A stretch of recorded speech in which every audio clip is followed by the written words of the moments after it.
Your story might be the very thing someone needs to hear in order to keep going. Hi, I'm Shara, and you're listening to Life Stories. Hello, everybody, and welcome to episode 3. I hope you're having a wonderful day today. You know, this podcast thing is very new to me, and I'm learning as I'm going. I'm trying to figure things out. And I just got this podcast on Apple. It took me a little while because Apple's website was not cooperating when I first started. So I am now on Apple Podcasts, which is great. Although you do have to search very hard to find my podcast, but that's okay. I'm still on there. That's good. So I hope you're having a great day. I wanted to say first, before I talked about anything else, I'm so thankful for the people in my life. I have gotten some incredible messages from friends, texts and messages, and just such encouragement from people who know me and believe in me and have just been so kind. I am so very thankful for those messages. So you know who you are, and I appreciate you. You know, I'm not an expert. I've said that before. I'll probably say it again. I'm not an expert at anything, but sometimes I'm brave and I try anyway. So I have a friend named Melanie. Melanie and I met in 1999 in West Texas. We had just moved to that little town, and she and her family had just moved to the same town. We were both stay-at-home moms. We both had little kids at home, and both of our husbands were physical therapists. So we met through a mutual friend who invited us to Women's Club. And if you're not familiar with Women's Club is like a civic organization, I guess.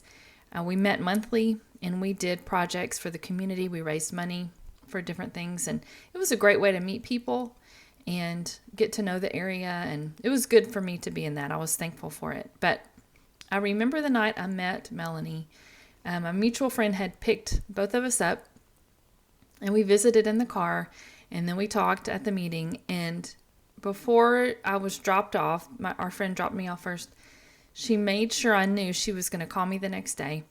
And she did. And we just got along great. She was so much fun to be around. She's one of those people, like I talked in episode 1 about, that she always made me laugh. She just was fun. She was the kind of person that everybody wanted to be friends with because she was kind to everyone. And she wasn't just kind when she was in a good mood or when she felt okay. She was kind to everyone. And it was inspiring because where I tend to sometimes be quick to judge and quick to assume things that I shouldn't, she just didn't do that.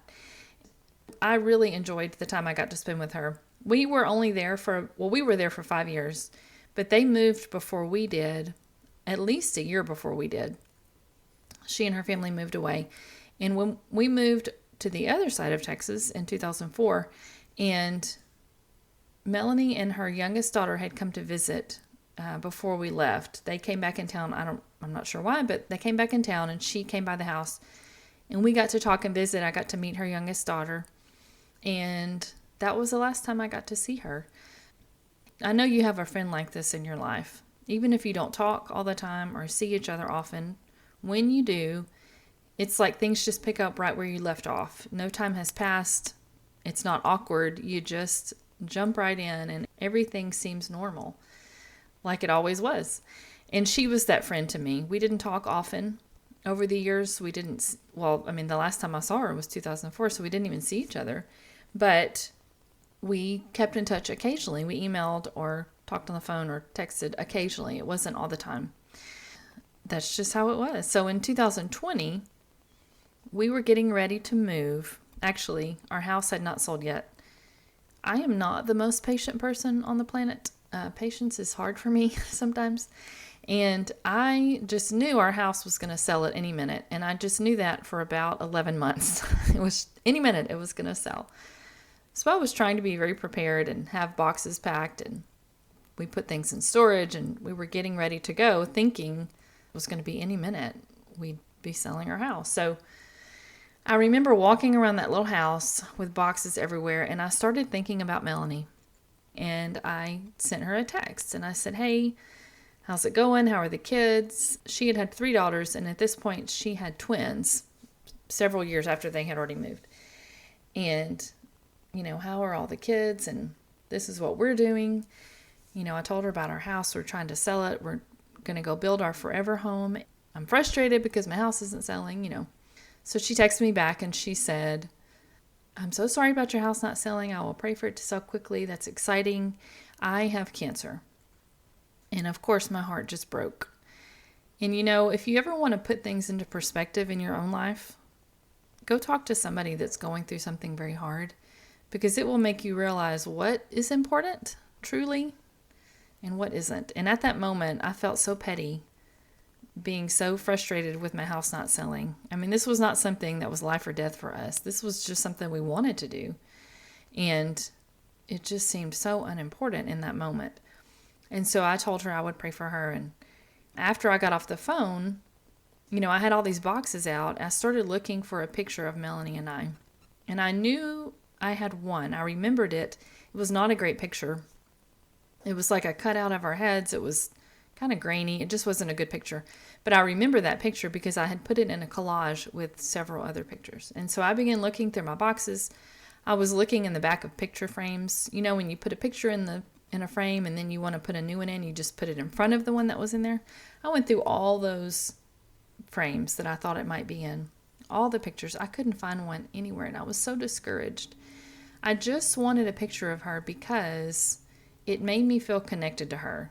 I could see her face and remember to pray for her. Remember, she's going through something hard, and I wanted to be an encouragement. And so that's why I wanted the picture. Looked everywhere, couldn't find one. And it was okay. I just was very disappointed that I couldn't find it. So one of Melanie's friends started a Facebook group for people that wanted to keep up with her progress and what was going on. And lots of people were praying for her.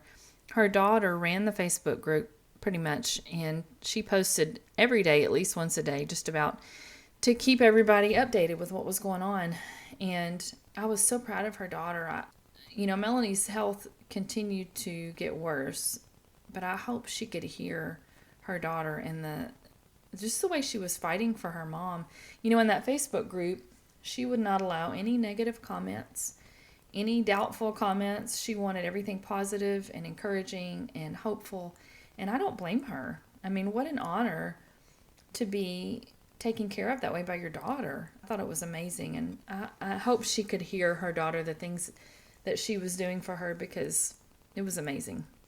So Melanie's health, like I said, just continued to get worse. And in January of 2021, Melanie passed away. I went to the funeral, and I brought my oldest son with me. We drove to West Texas and went, and I was so glad that I went. I was able to see her husband. I got to talk to her older girls that I knew who did not remember me, because it had been, over 20 years since I'd seen them. They were little the last time I saw them. I got to meet some of her other kids, and I was just very encouraged to be there. But here's the thing that blew me away at the funeral.